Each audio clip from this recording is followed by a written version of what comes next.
प्यारे बच्चों, पिछले वीडियो में हमने मोलैलिटी तथा मोलारिटी की कंपैरेटिव स्टडी की थी।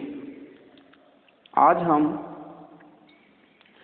मोलैलिटी से जुड़े हुए कुछ न्यूमेरिकल्स लेंगे तथा इससे जुड़े हुए कुछ अन्य कंसेप्ट लेते हैं। मोलैलिटी यानी मोललता एक ऐसा कंसंट्रेशन टर्म्स है जिसमें हम सॉल्वेंट शब्द यूज करेंगे।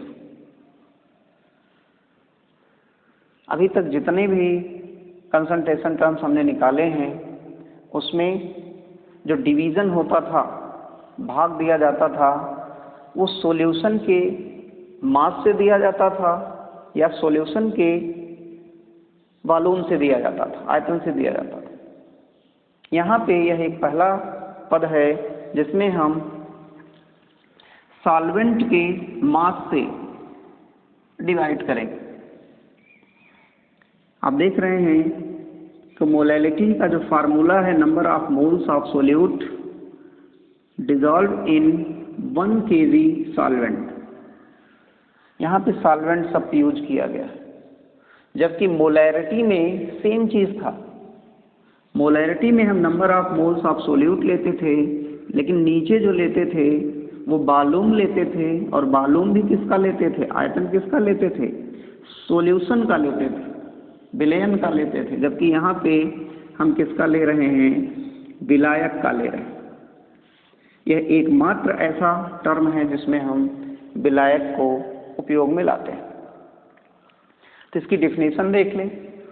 Number of moles of solute dissolved in 1 kg of solvent is called molality. अर्थात विलायक के 1 किलोग्राम में विलेय के जितने मोल घुले होंगे वही उस विलयन की मोललता होगी।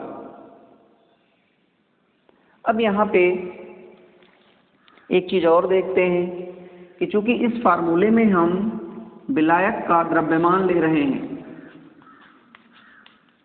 और आप जानते हैं द्रव्यमान टेम्परेचर और प्रेशर इंडिपेंडेंट होता है, अर्थात इसके ऊपर ताप और दाब का प्रभाव नहीं पड़ता है। अगर इस पर टेम्परेचर और प्रेशर का प्रभाव नहीं पड़ेगा तो ऊपर number of moles of solute हैं, इस पर भी टेम्परेचर एंड प्रेशर का कोई प्रभाव नहीं पड़ता है। तो निश्चित तौर पे ये पूरा का पूरा जो राइट हैंड साइड का टर्म है, ये पूरा का पूरा टेम्परेचर एंड प्रेशर इंडिपेंडेंट हो जाएगा। और जब ये पूरा टर्म प्रेशर एंड इंडिपेंडेंट होगा तो हम कहेंगे कि मोलैलिटी जो होती है वो टेम्परेचर एंड प्रेशर इंडिपेंडेंट होती है। यदि आपसे कहा जाए कि मोलैलिटी और मोलैलिटी में एक्यूरेट कौन सा होगा, तो आप ध्यान दीजिए, चूंकि मोलैलिटी मोललता यह टेम्परेचर और प्रेशर पर निर्भर नहीं करती है, इसलिए हर दाब तथा हर ताप पर किसी पदार्थ की मोललता तो सेम रहेगी, लेकिन उसी पदार्थ की टेम्परेचर पर डिपेंडेंसी होने की वजह से जो मोलरता होगी, मोलैरिटी होगी, वह चेंज हो जाएगी। तो अलग अलग ताप तथा अलग अलग दाबों पर जो मोलैरिटी होगा वह अलग अलग होगा किसी पदार्थ का या सॉल्यूशन का। तो हम कहेंगे कि एक्यूरेट दोनों में मोलैलिटी ज़्यादा है, क्योंकि यह टेम्परेचर एंड प्रेशर इंडिपेंडेंट होती है। एक और कंसेप्ट यहाँ पे तथ्य आता है कि वाटर एक ऐसा पदार्थ है जिसकी मोलैरिटी तथा मोलैलिटी दोनों बराबर होती है। पानी की मोलैरिटी तथा पानी की मोलैलिटी दोनों सेम होती है। ऐसा इसलिए है क्योंकि हम जानते हैं कि जो पानी का घनत्व होता है वह 1 लीटर बराबर 1 किलोग्राम, अर्थात density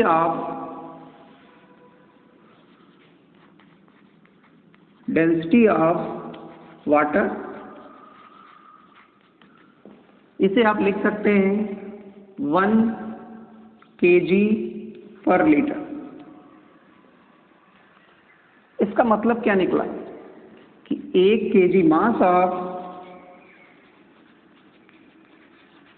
1 litre water is equal to 1 kg। अब हम यहीं से लेते हैं, तो मास ऑफ 1 लीटर वाटर अगर हम ले रहे हैं, ये 1 kg आ रहा है, तो हम दोनों वाटर के संदर्भ में मोलैलिटी तथा अगर हम इसकी मोलैलिटी निकालें तो number of moles divided by mass of solvent, और अगर इसकी हम मोलैरिटी निकालें तो निश्चित तौर पे ये हो जाएगा number of moles divided by volume of solution.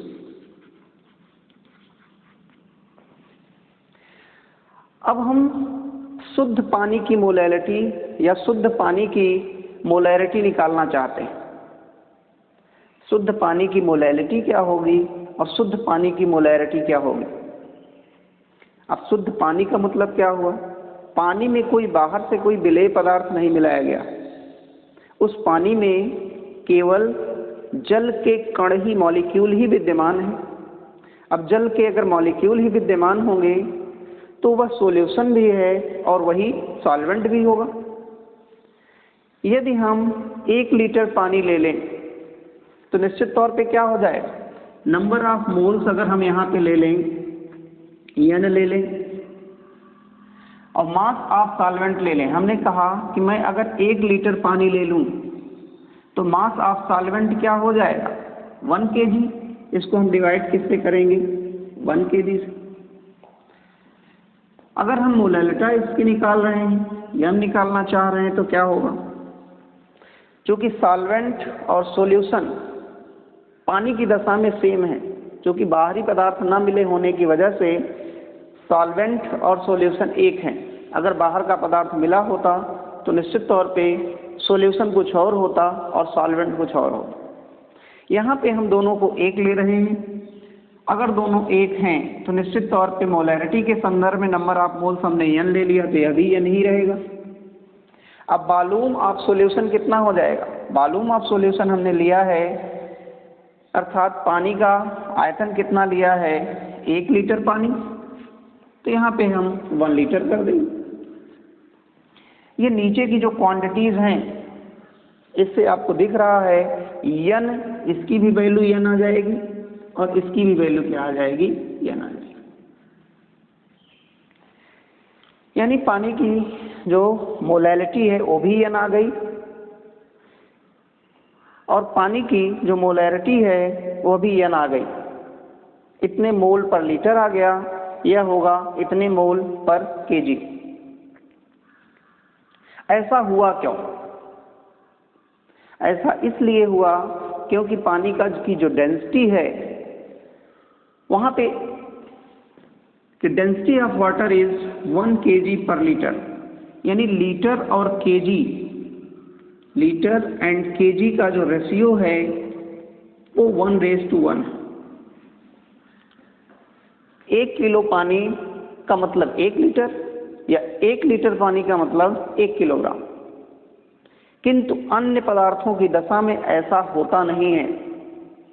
जैसे हम एथिल अल्कोहल को ले लें तो एथिल अल्कोहल के केस में क्या होगा? अगर हम प्योर एथिल अल्कोहल की मोलैरिटी निकालें और उसकी मोलैलिटी निकालें तो दोनों सेम नहीं आएगी। क्यों नहीं आएगी? क्योंकि वहाँ पे जो डेंसिटी है वो डिफरेंट होगी। जैसे हम मान लें कि यदि एथिल अल्कोहल की डेंसिटी 1 लीटर, इसकी density of C2H5OH, ethyl alcohol की डेंसिटी मान लीजिए 0.95 ग्राम पर ml। अब यदि हम सेम यही काम करें यहाँ पे तो निश्चित तौर पे क्या होगा, यहाँ तो हम 95 ग्राम से डिवाइड करेंगे और यहाँ किससे करेंगे, 1 लीटर से करेंगे। देखिए वैल्यूज, ग्राम तो इसका क्या है, इस ढंग से अगर लिखा गया, या इसको हम किलोग्राम में कन्वर्ट कर दें तो इतने किलोग्राम पर लीटर कर दें, ये डेंसिटी अगर होगा इसकी। अगर एथिल अल्कोहल की डेंसिटी इतनी है तो निश्चित तौर पे क्या होगा, यहाँ पे 1 litre will be equal to 0.95 kilogram. अब जब हम 1 लीटर मोलैरिटी निकालते समय तो 1 लीटर से डिवाइड करेंगे, 1 से डिवाइड कर रहे हैं तो यह आ जाएगा, और जब हम यहाँ पे किलोग्राम से डिवाइड करेंगे तो उतने ही सॉल्यूशन का जो द्रव्यमान है वो 0.95 kg हो जाएगा। तो n में अगर 0.95 से डिवाइड करेंगे तो निश्चित तौर पे यह वैल्यू ज़्यादा आएगी और यह वैल्यू क्या हो जाएगी, कम हो जाएगी। क्योंकि अन्य यह प्रॉपर्टी, जल की यह प्रॉपर्टी उसकी डेंसिटी की वैल्यू की वजह से आ रही है। अन्य पदार्थों की डेंसिटी चूंकि वाटर की डेंसिटी से भिन्न है, इस वजह से यहाँ पे डिफरेंसेस पैदा होते हैं, किंतु वाटर के केस में 1 kg is equal to 1 litre होने की वजह से, 1 दोनों साइड में होने की वजह से ये जो डिवीज़न होता है वो सेम होता है।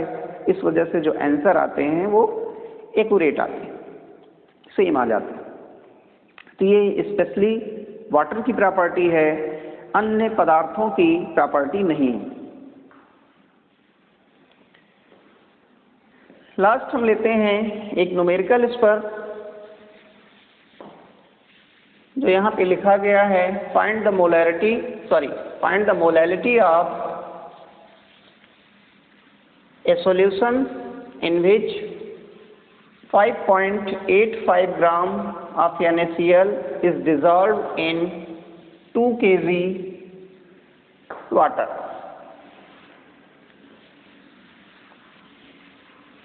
तो इस सॉल्यूशन में हमें दिया गया है, गिवन क्या क्या है, मास ऑफ NaCl 5.85 ग्राम and volume of water is equal to 500 ml, sorry 2 kg। Volume नहीं दिया गया है बल्कि मास दिया गया है। Mass of water that is equal to 2 kg, और हमसे मोलैलिटी निकलवा रहा है। तो मोलैलिटी निकालने के लिए ये हमारा NaCl है तो ये सोल्यूट होगा, क्योंकि इसका अमाउंट कम है, और ये सॉल्वेंट है, इसका अमाउंट ज़्यादा। अब अगर हम इसकी मोलैलिटी निकालना चाह रहे हैं तो हमको चाहिए नंबर ऑफ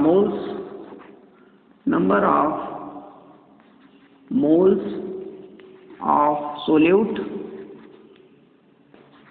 और यह होगा मास of solute divided by molar mass.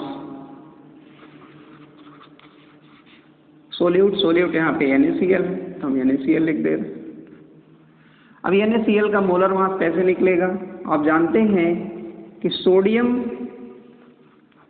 होता है 23 एंड Cl है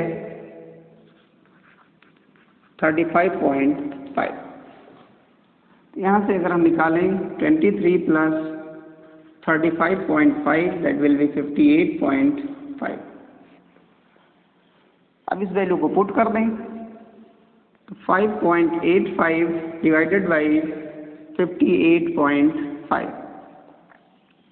तो निश्चित तौर पे यहाँ पे दिख रहा है कि ये जो वैल्यू आएगी 1/10, या इसी को हम 0.1 कह सकते हैं। तो number of moles of solute कितना आ गया, 0.1 आ गया। नेक्स्ट हमारा क्या होगा, मोलैलिटी क्या होगी। मोलैलिटी होगी number of moles of solute divided by mass of solvent in kg. अब इस वैल्यू को आप पुट कर दें, number of moles 0.1 divided by mass of solvent in kg that is equal to 2 kg, और इस वैल्यू को आप सॉल्व कर लीजिए, दैट विल गिव यू 0.05। तो आपकी जो मोलैलिटी आ गई इतने मोल पर केजी आ गई, दिस मोल पर केजी। तो मोलैलिटी, इस सॉल्यूशन की जो मोलैलिटी निकल के आई 0.05 मोल पर केजी आ गई। तो इस ढंग से हम जो न्यूमेरिकल्स हमारे सामने आएंगे उसको हम कैलकुलेट करेंगे। अब हम एक नया कंसेप्ट लेते हैं नॉर्मलिटी का। यद्यपि क्लास 12th में इसकी उपयोगिता इस चैप्टर के संदर्भ में नहीं है, किंतु हम इसको लेंगे कंपटीशन के पॉइंट ऑफ व्यू से। यह टॉपिक काफ़ी इम्पोर्टेंट है। तो हम शुरू करते हैं नॉर्मलिटी ले, नॉर्मलता, हिंदी में इसको कहते हैं नॉर्मलता। और इसमें कुछ छोटी छोटी संकल्पनाएं हैं जिसको हमें डिस्कस करना है। तो सबसे पहले हम लेते हैं कि व्हाट इज नॉर्मलिटी।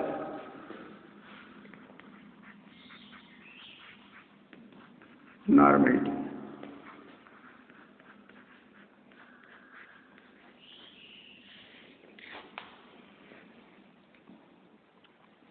नॉर्मलिटी को डिफाइन किया जाता है number of gram equivalent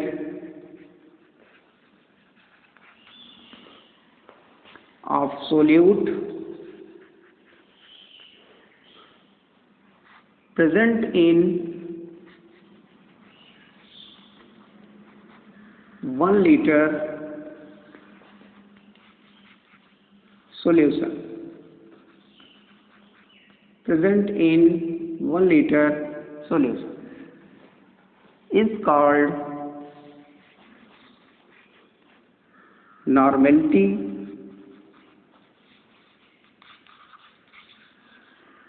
of solution।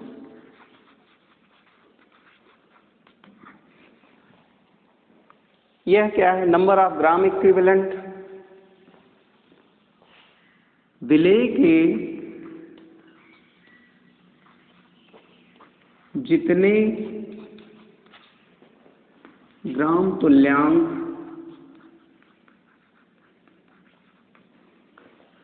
एक लीटर विलयन में घुले हों वही उसकी नॉर्मलता कहलाती है। यहाँ पे एक नया शब्द आ रहा है, ग्राम तुल्यांक, नंबर ऑफ ग्राम इक्विवेलेंट। ग्राम तुल्यांकों की वह संख्या जो 1 लीटर विलयन में घुली हुई हो, ध्यान रखिएगा, विलयन में घुली हुई हो, वही उस विलयन की नॉर्मलता कहलाती है। तो आइए हम इसको फार्मूले के रूप में लेते हैं और फिर देखते हैं क्या है। तो नॉर्मलता अगर कहीं निकालनी हो तो नॉर्मलता is equal to number of gram equivalent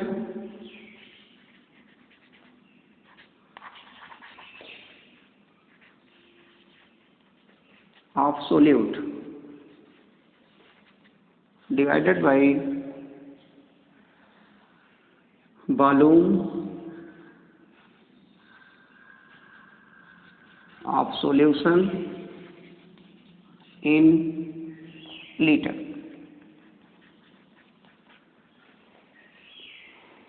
अब प्रश्न उठता है number of gram equivalent of solute क्या है। तो number of gram equivalent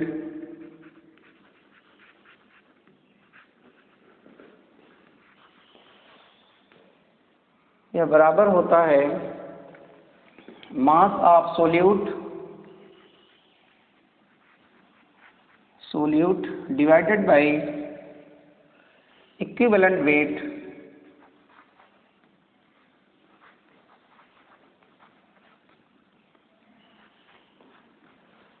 weight of solute, equivalent weight of solute, equivalent weight of solute। अब यहाँ पे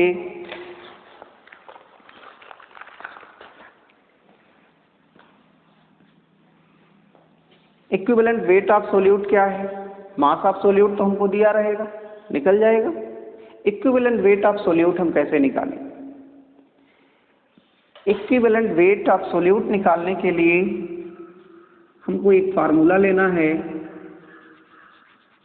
इक्विवेलेंट वेट या mass is equal to molar mass divided by x, molar mass of solute divided by x। अब x क्या है?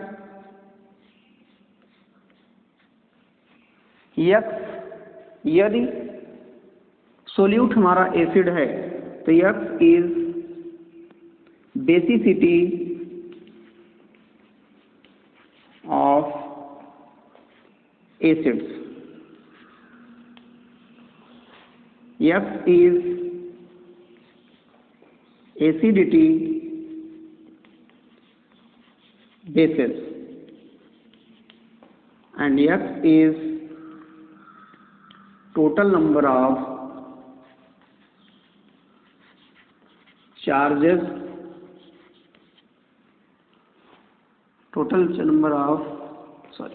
positive or negative charges of a salt। एक बार इसको समझ लें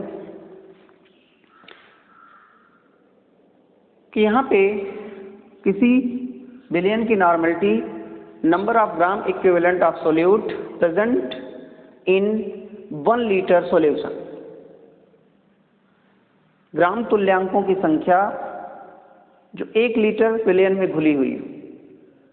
तो प्रश्न उठा ग्राम तुल्यांक क्या है? तो ग्राम तुल्यांक अगर हमको निकालना हो तो सोल्यूट का द्रव्यमान दिया गया हो उसे हम इक्विवेलेंट वेट ऑफ सोल्यूट से डिवाइड कर दें, यानी सोल्यूट के द्रव्यमान को सोल्यूट के तुल्यांकी भार से हम डिवाइड कर दें। अब इक्विवेलेंट वेट कैसे निकाला जाता है? तो इक्विवेलेंट वेट जो होता है किसी पदार्थ का वह मोलर मास ऑफ सोल्यूट होता है और एक डिविजिबिलिटी फैक्टर x होता है। हम जानते हैं पदार्थ की 3 कैटेगरी हो सकती है, या तो एसिड होगा या बेस होगा या साल्ट होगा। यदि वह पदार्थ एसिड है तो हम x की जगह पर उसकी बेसिसिटी ले लेंगे, अर्थात उसकी क्षारीयता ले लेंगे।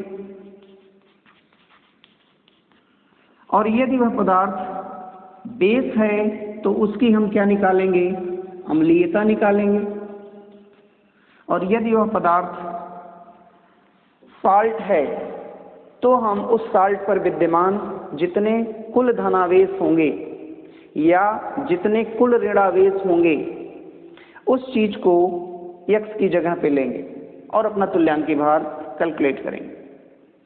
इस चीज को और डिटेल में हम समझते हैं। जैसे हमने कहा कि x की वैल्यू H2SO4 की दशा में क्या होगी?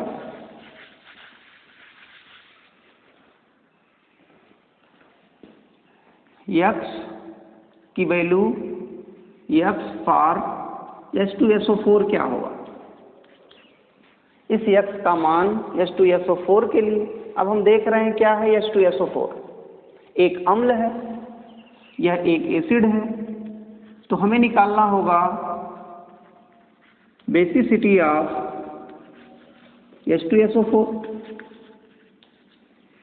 अब बेसिसिटी ऑफ H2SO4 हम जानते हैं कितनी होती है, 2 होती है। बेसिसिटी यानी क्षारकता है क्या? तो अम्ल की क्षारकता उसमें विद्यमान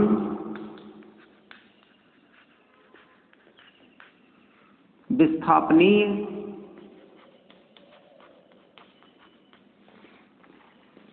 हाइड्रोजन आयनों की संख्या होती है।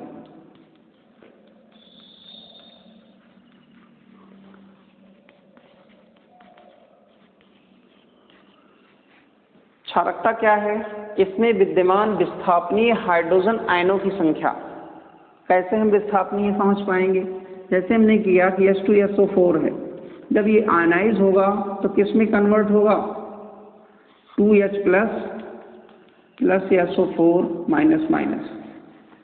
तो जब ये टूटेगा तो कितने हाइड्रोजन निकल रहे हैं? इसमें से 2 हाइड्रोजन निकल रहे हैं, इसलिए इसकी जो क्षारकता होगी वो कितनी हो जाएगी? 2 आ जाएगी।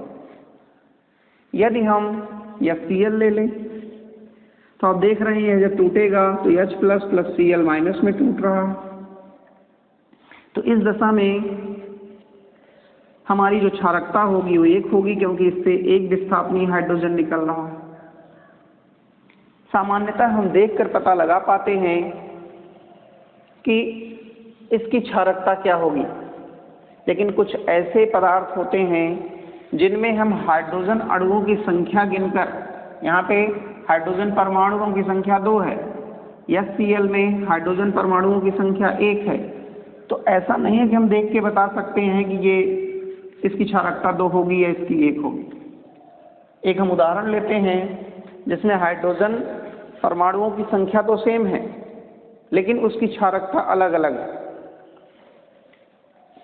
जैसे अगर हम ले लें H3PO4, दूसरा ले लें H3PO3 और तीसरा ले लें H3PO2। ये 3 एसिड हमारे सामने हैं। तीनों एसिड में हाइड्रोजन के 3 एटम विद्यमान हैं, तो सामान्यतः इनको देख के लग रहा है कि इसकी क्षारकता 3 होगी, इसकी क्षारकता भी 3 होगी, इसकी क्षारकता भी 3। वास्तव में तीनों की क्षारकता 1 नहीं है, वही चीज मैं बताने का प्रयास कर रहा हूँ। इसमें विद्यमान एटम्स की संख्या को गिन करके आप क्षारकता नहीं बता सकते हैं, बल्कि उसमें विद्यमान विस्थापनीय हाइड्रोजन आयनों की संख्या को आपको गिनना पड़ेगा जो विस्थापित हो सके। अब वो कौन से विस्थापित होंगे, कौन से नहीं होंगे, इसको कैसे काउंट किया जाए, तो उसके लिए हमें इसका बॉन्ड स्ट्रक्चर लिखना होगा। जब इसका बॉन्ड स्ट्रक्चर लिखेंगे तो फास्फोरस कुछ इस ढंग से यहाँ पे जुड़ा हुआ होगा।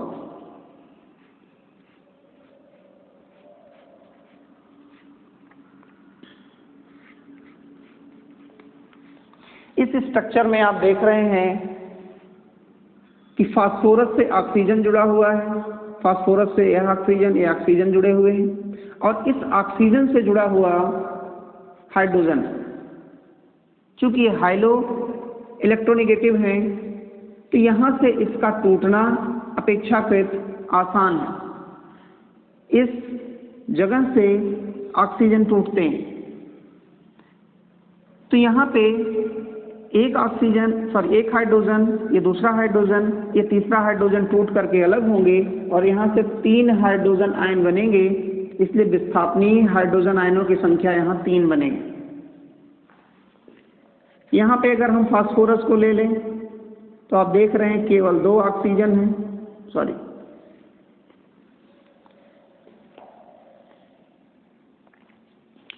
यहाँ पे ऑक्सीजन 3 एटम है तो तीनों एटम हमने बना दिए। एक हाइड्रोजन यहाँ जुड़ेगा, एक हाइड्रोजन यहाँ जुड़ेगा। अभी भी एक हाइड्रोजन को जोड़ना है, कहीं जगह नहीं है, ये अभी खाली है, इसका ऑक्टेट पूरा नहीं है। तो यहाँ पे हम क्या, एक H यहाँ पे हम जोड़ देंगे। तो इसमें आप देख रहे हैं कि निश्चित तौर पे 2 ऑक्सीजन के साथ जुड़े हुए जो हाइड्रोजन हैं यही विस्थापित होंगे। जो फास्फोरस के साथ हाइड्रोजन जुड़ा है यह विस्थापित नहीं होता है। तो यहाँ पे जो विस्थापनीय हाइड्रोजन की संख्या है वो केवल 2 है। ऐसे ही जब यहाँ पे हम देखेंगे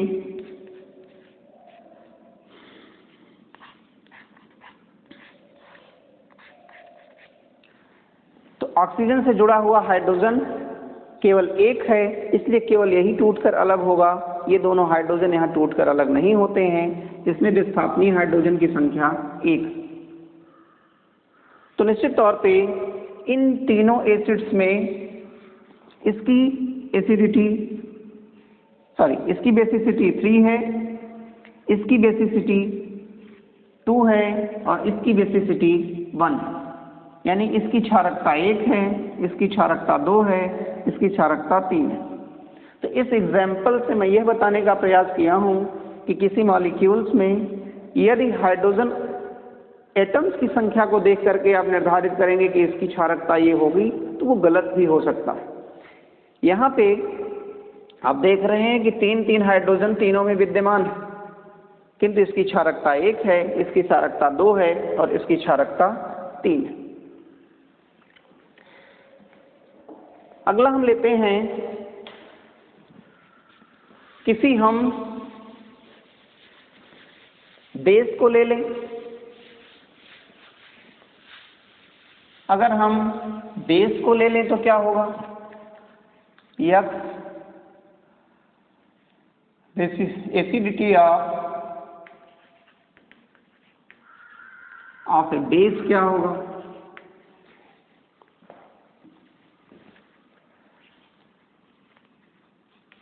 क्षारक की अम्लीयता क्या होती है,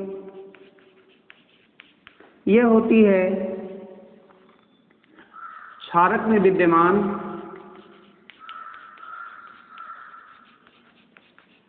विस्थापनीय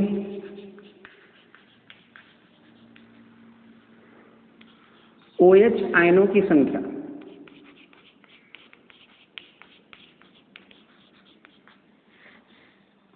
जब आप इसको निकालेंगे तो क्या आएगा, जैसे हमने कहा कि कैल्शियम हाइड्रोक्साइड ये एक क्षार है,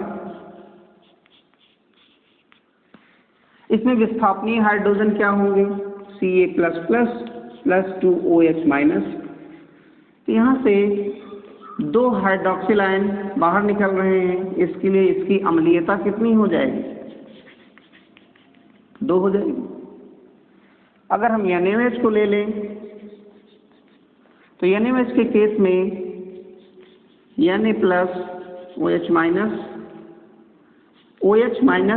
की संख्या चूंकि 1 है इसलिए इसकी वैल्यू 1 हो जाएगी, इसकी अम्लीयता 1 आ जाएगी। तो इस ढंग से हम विस्थापनीय हाइड्रोक्सिल आयनों की जो संख्या होती है उसको देख के बता सकते हैं किसी पदार्थ की अम्लीयता क्या होगी। तो जब हम किसी क्षार का निकालेंगे तो उसकी अम्लीयता को रखेंगे यहाँ पे। अगर हम किसी एसिड को ले रहे होंगे, जो हमारा मटेरियल होगा, सोल्यूट होगा, एसिड होगा, तो उसकी क्षारीयता ले लेंगे। अब हम देखते हैं कि यदि वह पदार्थ साल्ट हो तो क्या होगा, लवण हो तो क्या होगा। लवण की दशा में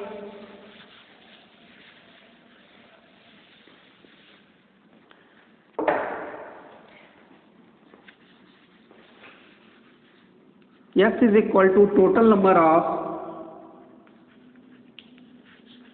positive charge और total number of negative charge। ध्यान रखिएगा, या तो निगेटिव लेना है और या तो पॉजिटिव लेना है, दोनों एक साथ नहीं लेने। अब हम एक साल्ट लेते हैं जैसे एल्युमिनियम सल्फेट।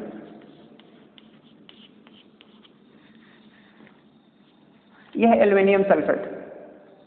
अगर हम इसको तोड़ें तो कितने पॉजिटिव चार्ज आएंगे, कितने नेगेटिव चार्ज आएंगे। आप जानते हैं एल्युमिनियम +3 होता है, +3 इंटू SO4 -2। अब देखिए टोटल पॉजिटिव चार्ज कितने हो गए, एक एल्युमिनियम पे +3 चार्ज है तो 2 एल्युमिनियम पे कितना हो जाएगा, 2 multiplied by +3 that will give you 6। यहां से भी देख सकते हैं एक सल्फेट पर -2 तो 3 पर कितने हो जाएंगे, -6। तो ये जो संख्या आ रही है अगर इसकी क्वांटिटेटिव वैल्यू आ जाए तो ये भी 6 आ रही है, इसकी क्वांटिटेटिव वैल्यू भी क्या आ रही है, 6 आ रही है। इसलिए कहा गया है चाहे आप पॉजिटिव चार्ज से डिवाइड करें या नेगेटिव चार्ज से डिवाइड करें, जितने चार्ज नेगेटिव हों उससे डिवाइड करें, वैल्यू सेम आएंगे। ध्यान रखिएगा कि नेगेटिव चार्ज है तो यहाँ नेगेटिव वैल्यू आप नहीं रख देंगे, संख्या लेनी है, इस वजह से क्या होगा, ये पॉजिटिव ही होगी। तो इस ढंग से हम किसी साल्ट के संदर्भ में उसका तुल्यांकी भार ज्ञात कर सकते हैं। जैसे हम कहें कि find the equivalent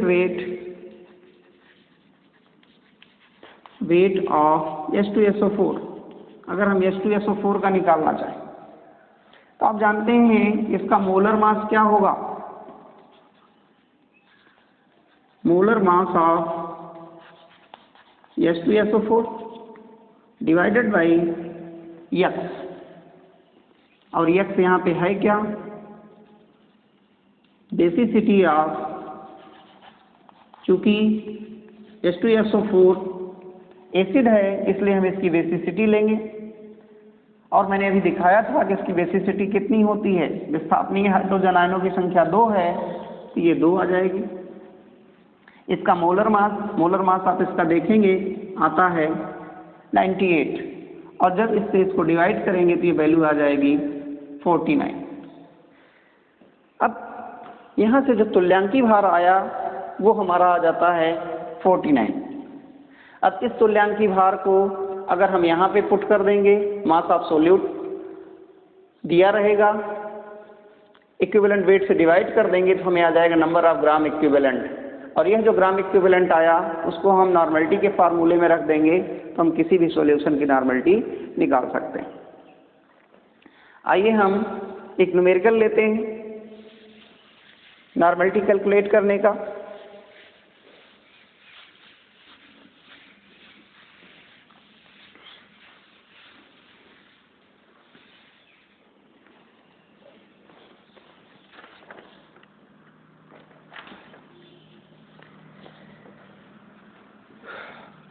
.98 gram H2SO4 is present in 500 ml solution. Then find the normality of solution.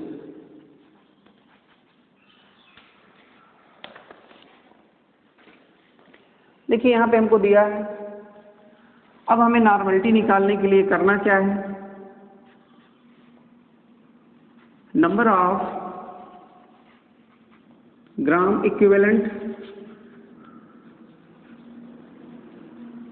Of H2SO4 divided by volume of solution in liter, और नंबर ऑफ ग्राम इक्विवेलेंट हमने बताया था, number of gram equivalent is equal to mass of solute divided by equivalent weight of solute, और equivalent weight कैसे निकलेगा, molar mass of solute divided by X। तो हम फार्मूले यहाँ पे लिखे हुए हैं, इनकी वैल्यूज को यहाँ पे हम पुट करके देख लेते हैं। इक्विवेलेंट वेट क्या आ जाएगा, H2SO4 का मोलर मास अभी हमने बताया था कि ये 98 होता है, H2SO4 की बेसिसिटी होगी, और H2SO4 की बेसिसिटी, क्योंकि H2SO4 में 2 विस्थापनीय हाइड्रोजन हैं तो 2 से हम इसको डिवाइड कर देंगे, दैट विल बी 49। यहाँ पे दिया हुआ है mass of solute. Mass of solute कितना लिया है? 0.98 ग्राम, और इक्विवेलेंट वेट आ गया 49। तो यहाँ से हमें नंबर ऑफ ग्राम इक्विवेलेंट आ गए। अगर इस चीज़ को हम निकालें तो वैल्यू कितनी आएगी? ये 2 जीरो है, इसको ख़त्म करेंगे तो 2 जीरो नीचे बढ़ जाएंगे। यहाँ से अगर हम करें तो आ जाएगा 2/100, यहाँ से ये कैंसिल हो जाएगा 2/100, और यहाँ पे जब लेंगे तो आ जाएगा 0.02। इतने ग्राम इक्विवेलेंट, इतने ग्राम 0.02। अब नंबर ऑफ ग्राम इक्विवेलेंट को हम यहाँ पे लिख दें तो 0.02। वॉल्यूम ऑफ सॉल्यूशन कितना दिया है? 500 ml, और हम जानते हैं ml में नहीं लेना है, हमको लीटर में लेना है, तो 1000 ml से इसको और डिवाइड कर दीजिए, ml कैंसिल हो जाएगा, ये वैल्यू आ जाएगी 1/2, और ये वैल्यू ऊपर चली जाएगी तो आ जाएगा 0.02 multiplied by 2, that will be 0.04।